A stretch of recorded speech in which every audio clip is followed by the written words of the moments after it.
Hello and welcome to the Career Changers. Our guest today is Mpume Ncube-Daka, who is the founder and CEO of Change Conversation and a corporate level coach. But before then that, in Mpume Words, I love change. The only thing I love more than change is change conversations, mostly because of what follows in people's careers when powerful discussions take place. People grow, they succeed, and ultimately their lives change. I earned my stripes in the corporate world, experiencing the entire array of career steps, from joining as a graduate to rising in the ranks, not getting promotions and being told I wasn't visible enough, and then rising up again to reach the top of my game at JSE-listed entities as well as multinational businesses.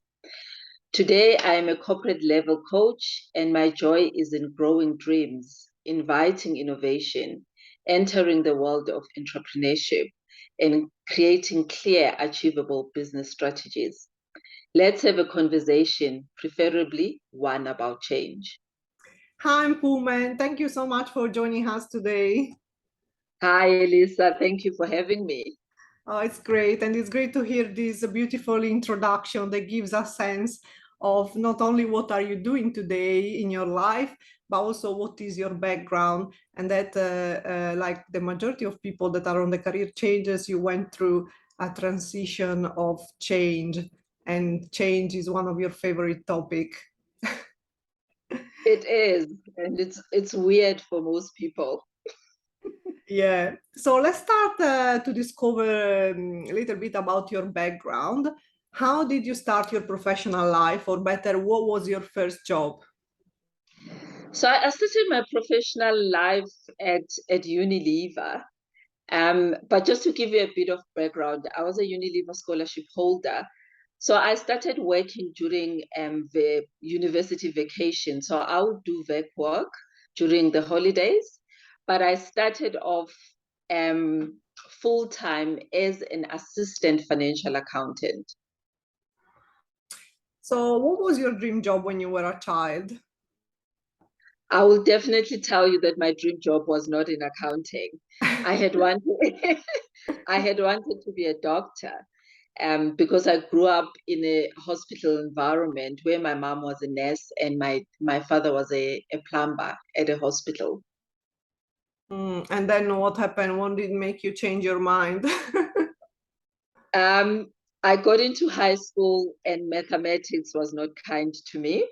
I didn't do well in mathematics, and physical science as well was not, I wasn't the best. So what happened was that I found myself doing well in accounting, and it was a no-brainer, and that's the route that I took. Okay, so that is your educational background. Accounting is your educational background. So my educational background, I did a bachelor's degree in commerce and in business finance and economics. I had initially thought I'll major in accounting, but I have another story. Accounting to university, I decided it wasn't the thing. So I did that. I did a postgraduate diploma in business administration, and I've also done a master's in business administration, which is an MBA. And I also have done some qualifications around coaching and some leadership certifications. Mm. So you said that before in your presentation, I earned my stripes in the corporate world.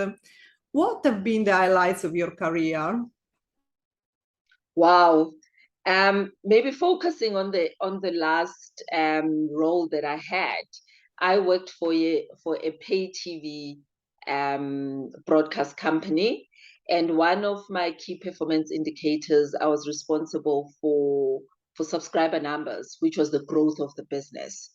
And I can comfortably claim that during my tenure and in the parts that I was responsible for, I was able to help the business grow by nearly 5 million subscribers, which is a massive achievement. And I've worked also for spaces where I've had to bring some brands to come alive. And I think those were some of the achievements that I've done, and also started new departments that were non-existent in some of the organizations that I've worked for. So your career has been a journey, like for the majority of people. So while you had your successes, you also had times where you felt frustrated because of not getting promotions and being told that you weren't visible enough. So what was the cause of your frustration at the time when things were not going as well as you wanted to? I think the biggest thing when you're in corporate and you believe that you're putting in the work, you want, we always say we want our work to speak for us. And what I've discovered is that sometimes your work, as good as it may be, is not enough. You need to be able to have some distinct relationships in the business. You have to be able to be seen across the business, and you need to be able to claim your space. And in some instances, I wasn't doing that. Even when my work was good enough, as I was being told, I was not visible enough. And there was another element of not understanding that there's corporate politics that is at play, and understanding how you can maneuver that corporate politics in a very authentic and ethically way was not something that I knew back then. But as I stayed in corporate, I got to understand some of those things. Mm. So you mentioned that doing the work is not enough sometimes, and I think this is something. Everything you mentioned now is something that people learn only through experience, so by getting older as well, and maybe going through different jobs or career. So what about claiming your space? How can someone claim their space to get noticed and to not be invisible anymore? Yeah. So I think you claim your space about by really trying to own the work that you do and be comfortable to actually self-promote. And what I've found is that most people battle with self-promotion. We are, and mainly females, and that's a very general statement that I'm making, but we always give credit to everybody else. It's all about the team.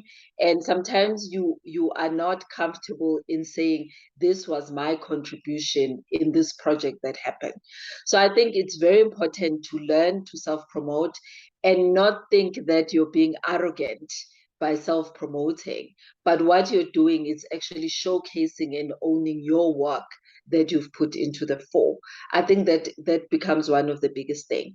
And also being known for something. I think in the corporate space, you want to be known for specific things. If there are projects that you're passionate about, you want to be known for that. If you're good in the work that you're doing, you might want to be a specialist in that type of work, so that when you are not in the room, everybody says, we need Elisa in this room because she's the one who's the specialist in this particular thing. So you want to be a thought leader in something, and you also want to show your passions and be able to be known for specific things that you can do and that you're contributing in the workplace. Mm. So during your journey, at some point something changed because you changed your career. So when was the moment that changed everything for you, if there was one? I don't think there was one, because I'm on my fourth career change. So there wasn't one specifically. But what was happened, so if I look back, when I started off and I was in that accounting space, I realized within the first year of doing accounting on a full-time basis that it wasn't the job that I wanted to do for the rest of my life. And the reason was there was a routine, it is monthly based, and it's financially based. and basically it's you and your laptop and the numbers.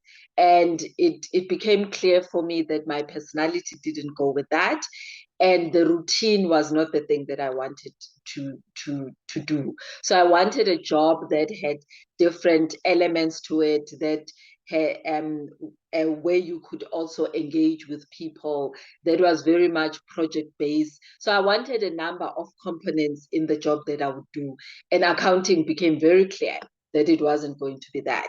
So hence there was that initial change. And then after some time, so from accounting, I went into marketing, and I moved out of marketing because I felt like I had I had done the bulk of it. And if I had to do another brand campaign, it was just like, no, it's boring now. I needed something that was different. So I'm that person, when it gets to a Sunday and I dread the Monday, then I know it's time to move on and it's time to explore something else. Mm. So how did you develop awareness of what was right or wrong for you? You mentioned like clearly the accountancy job, was computer based. I didn't have interaction with people. Sometimes it's easy to feel unsatisfied, but it's not that easy to see that our needs are not met in a certain job. Was that clear to you, or did you have to do any work to arrive to that understanding? I will say yes or no.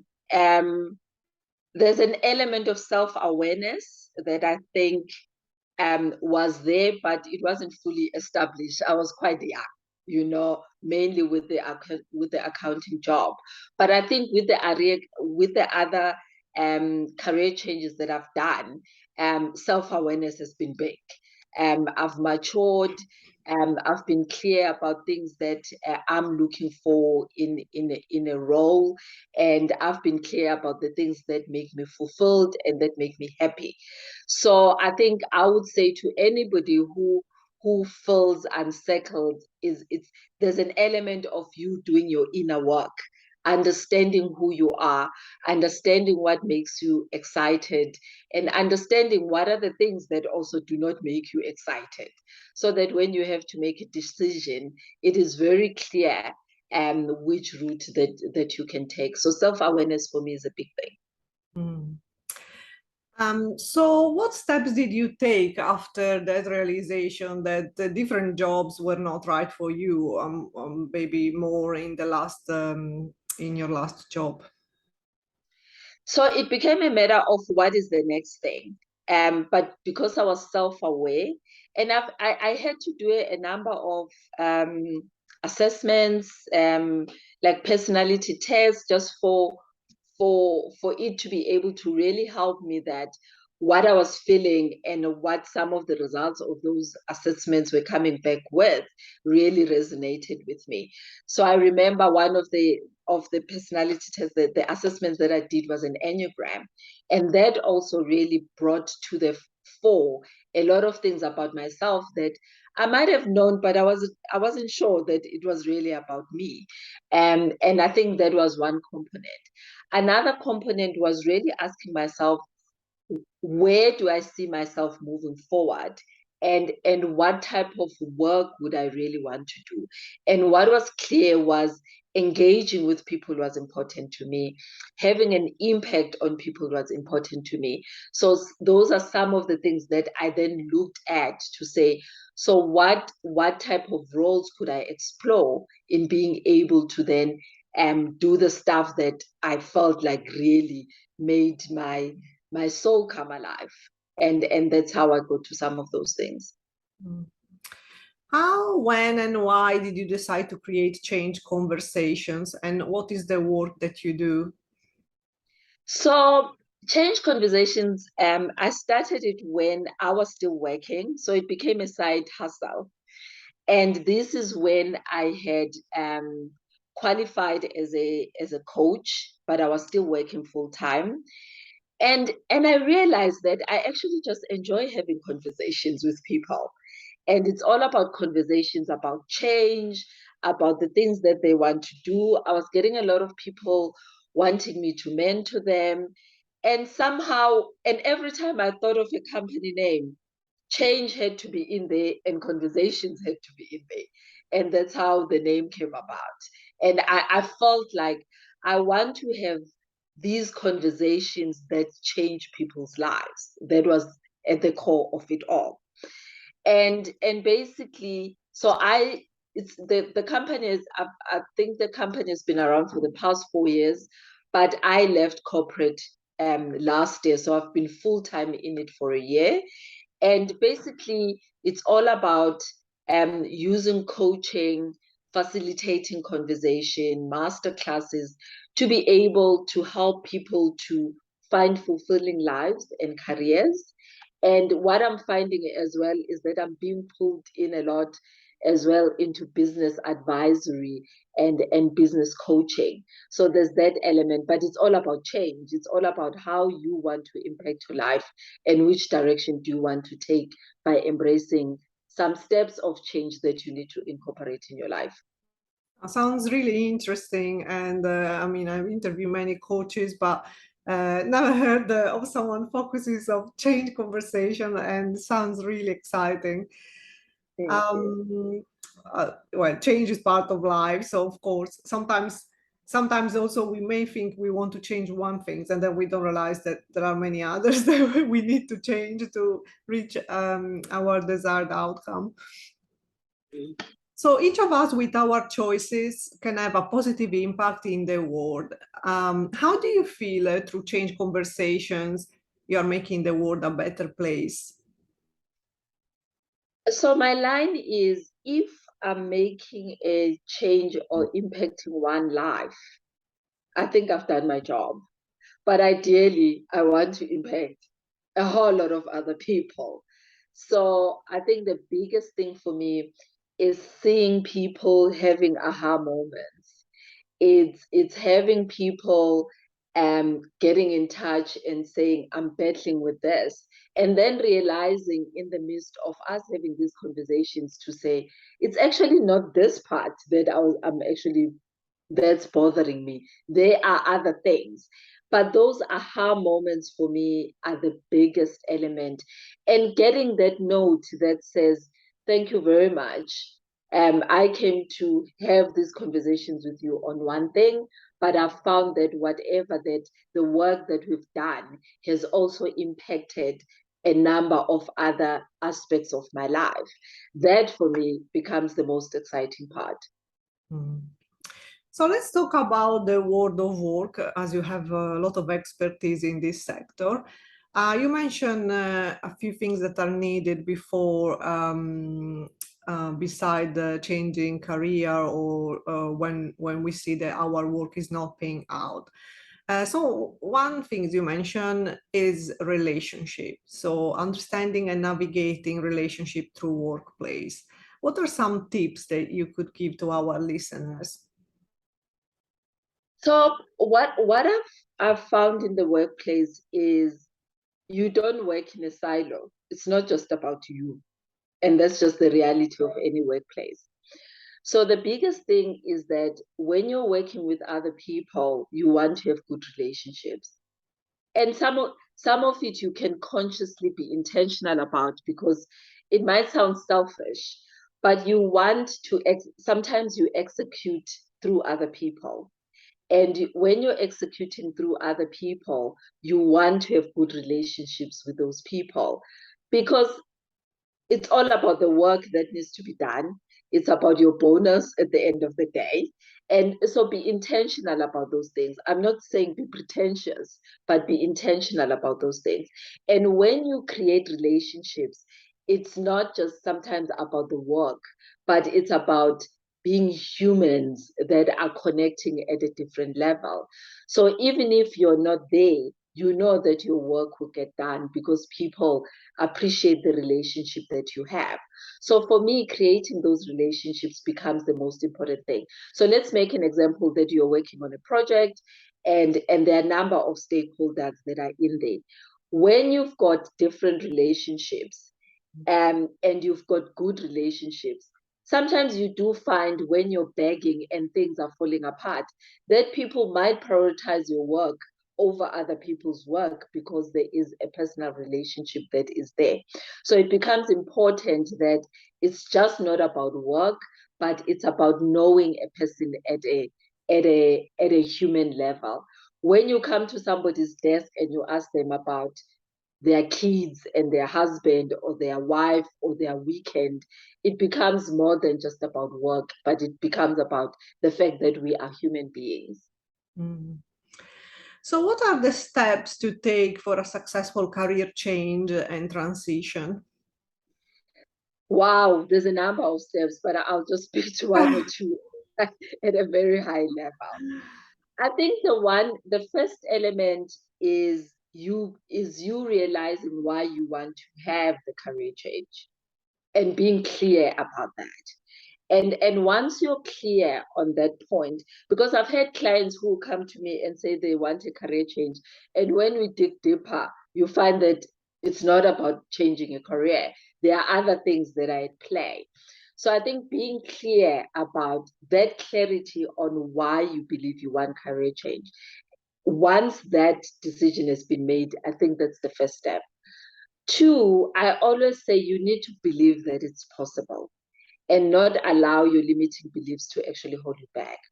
And why am I saying that? Because sometimes you find clients that will be saying, I'm 40, there is no way I can be changing a career at 40. And the minute you believe that, that prophecy will come to pass. And we want to deal with those limiting beliefs quite early. And somebody will be saying, but there's an economic downturn. There's no way I can be able to change my career because the economy is bad. Companies are retrenching, and there are all these other beliefs that come with it.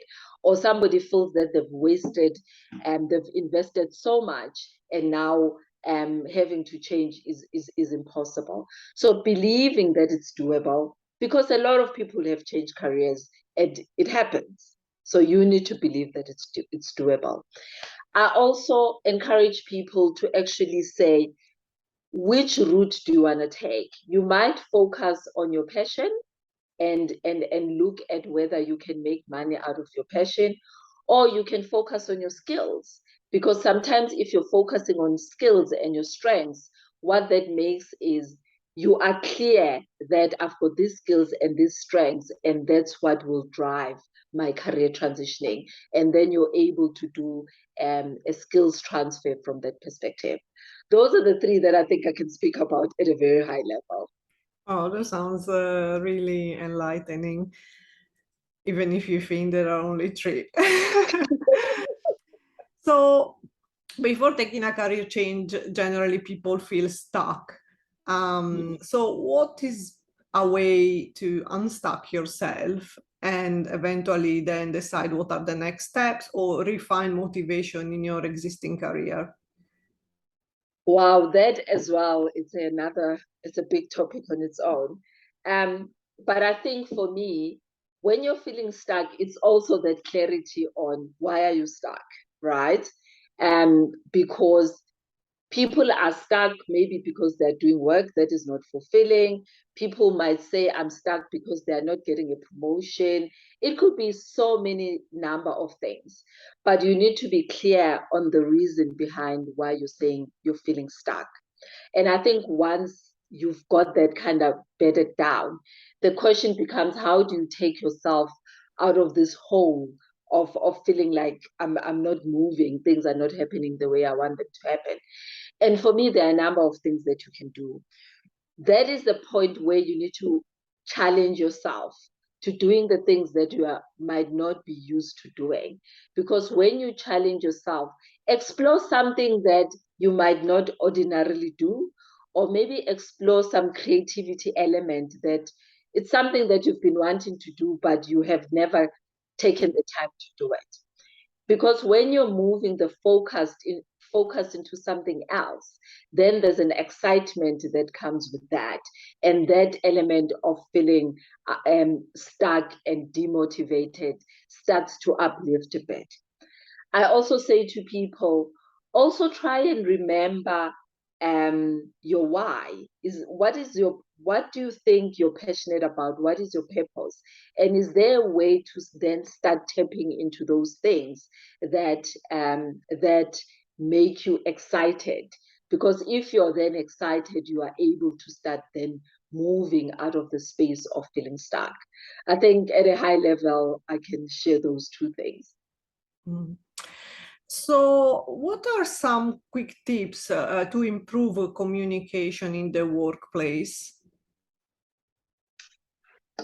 So communication is about clarity. It's about you being focused. It's about you being clear on when you're communicating with people. And the biggest thing is um, you do not want your message to be convoluted and people not to understand what it is that you are either wanting to say or you're trying to communicate. So it's important that when there's any communication that is happening, there's clarity there's also listening, because sometimes we don't listen, and listen becomes the biggest component of the communication process. Mm. So many people, when they're thinking about changing career, they realize that maybe they want to create their own business. What are the challenges of transitioning from the corporate world to the business world, and how can they be overcome? Wow.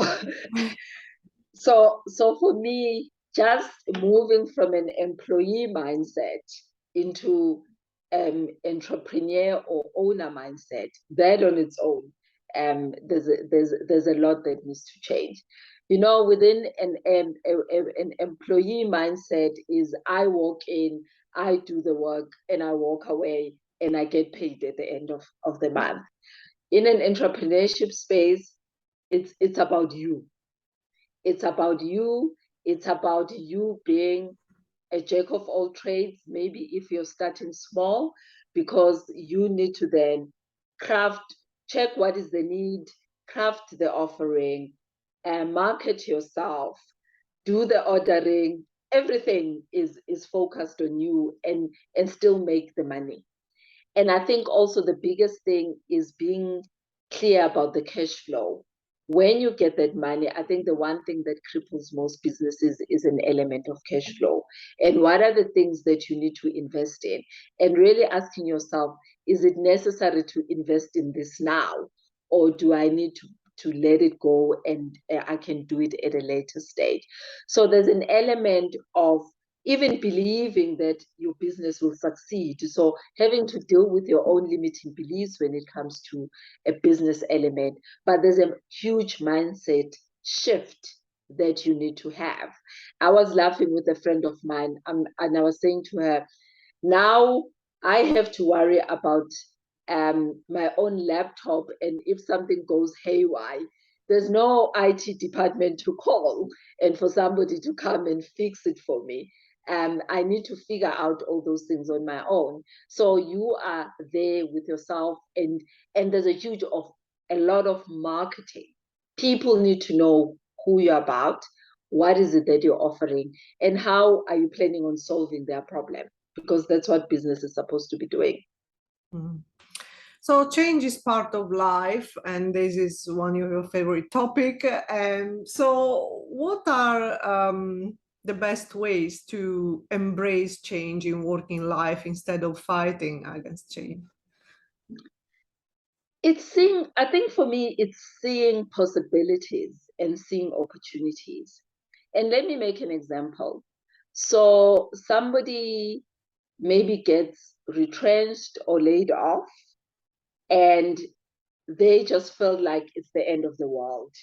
Everything is shut down, is the end of the world, and they go into an overwhelm and a panic of, oh my God, what am I going to do next?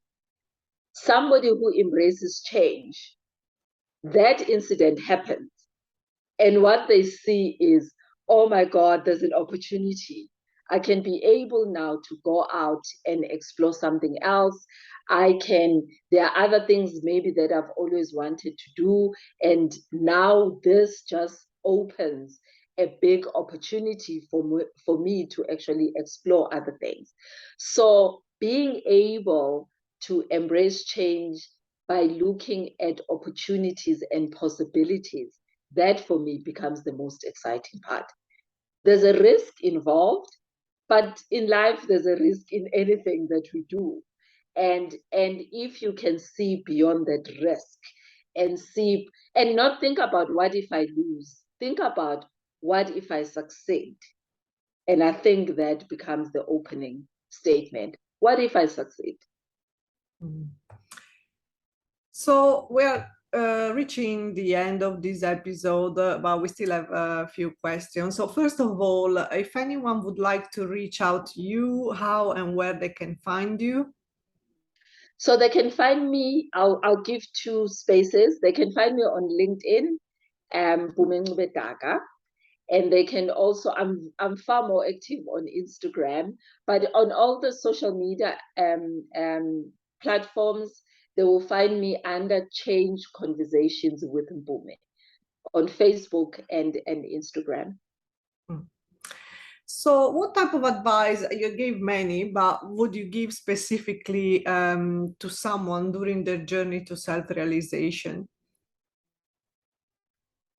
Wow, I think just being on a self-realization journey on its own, it's a good thing. It's not to be too hard on yourself. When you're in that journey, there are things that you might like about yourself, and there are things that you discover about yourself that you do not like. And you will discover some blind spots that you might have. You will discover some trigger spots, but just being able to be kind to yourself, embrace all the facets of who you are as a person. I think for me, that's the biggest thing. Mm-hmm. And now the last question, really, if you could give yourself a piece of advice, what would you say to your younger self?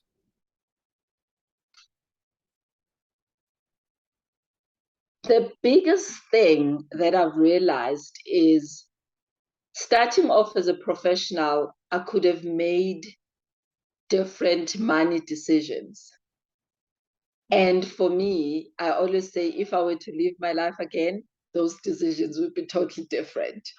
Being able to negotiate my salary, being able to save and understand that the saving and investing, being able not to rely on debt.